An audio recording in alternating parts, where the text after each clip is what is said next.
വരരുചിയുടെ യാത്രയുടെ ഉദ്ദേശം നമ്മൾ കേട്ടല്ലോ. മരച്ചുവട്ടിൽ മയങ്ങിയ വരരുചിക്ക് ആ വനദേവതമാർ കാവലായി. അപ്പോഴാണ് മറ്റു രണ്ട് ദേവതമാർ അങ്ങോട്ടേക്ക് എത്തിയത്. അവർ കൂട്ടുകാരോട് തങ്ങൾ അടുത്തുള്ള ഒരു പറയ വീട്ടിൽ പോവുകയാണെന്നും അവിടെ ഒരു പ്രസവം നടക്കാൻ പോവുകയാണെന്നും പറഞ്ഞു. കൂടെ വരാൻ വിളിച്ചെങ്കിലും ദേവതമാർ പറഞ്ഞു, ഈ ഉറങ്ങുന്ന പണ്ഡിതനെ കണ്ടില്ലേ, അയാൾ തങ്ങളെ പ്രാർത്ഥിച്ചിട്ടാണ് കിടന്നത്. ഇന്ന് അയാളെ സംരക്ഷിക്കേണ്ടത് ഞങ്ങളുടെ കടമയാണ്. തൽക്കാലം നിങ്ങൾ പോയി വരൂ. കുറച്ചു സമയം കഴിഞ്ഞ് വരരുചി മയക്കം വിട്ടു. അപ്പോഴാണ് നേരത്തെ പോയ ദേവതമാർ തിരിച്ചു വന്നത്. അവർ നാലുപേരും സംസാരിക്കുന്നത് വരരുചി ശ്രദ്ധിച്ചു. പറയി പ്രസവിച്ച കുഞ്ഞിന്റെ ഭാവി ഭർത്താവ് ആരാണ് എന്ന് ഒരു ദേവത ചോദിച്ചപ്പോൾ കേട്ട ഉത്തരം ഇതായിരുന്നു. രാമായണത്തിലെ പ്രധാന ശ്ലോകമായ മാം വിദ്ധി എന്ന് പോലും അറിയാത്ത ഈ വരരുചിയാണ് കുട്ടിയുടെ ഭാവി വരൻ എന്ന്.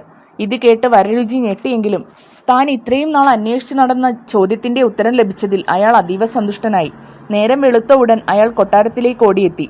രാജാവിന്റെ ചോദ്യത്തിനുള്ള ഉത്തരം എല്ലാവരുടെയും മുന്നിൽ വെച്ച് വിശദീകരിച്ച് പറഞ്ഞുകൊടുത്തു. അത് രാമായണം അയോധ്യാകാണ്ഡത്തിലെ രാമം ദശരഥം വിദ്ധി മാം വിദ്ധി ജനകാത്മജാം അയോധ്യ മടവീം വിദ്ധി ഗച്ഛ തഥാ യഥാസുഖം, അതായത് വനവാസത്തിന് മുൻപ് സുമിത്ര തന്റെ മകനായ ലക്ഷ്മണനോട് പറയുന്നതാണ് ഈ ശ്ലോകം. രാമനെ ദശരഥനായും സീതയെ അമ്മയായും വനത്തെ അയോധ്യയായും കാണുക എന്ന്.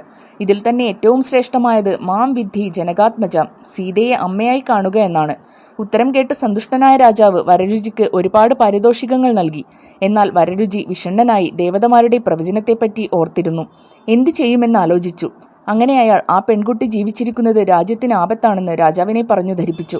ആ ദുരവസ്ഥ ഒഴിവാക്കാനായി കുട്ടിയെ നെറ്റിയിൽ തീപ്പന്തം തറച്ച് ഒരു ചങ്ങാടത്തിൽ നദിയിൽ ഒഴുക്കിയാൽ മതിയെന്ന് രാജാവിനോട് നിർദ്ദേശിച്ചു.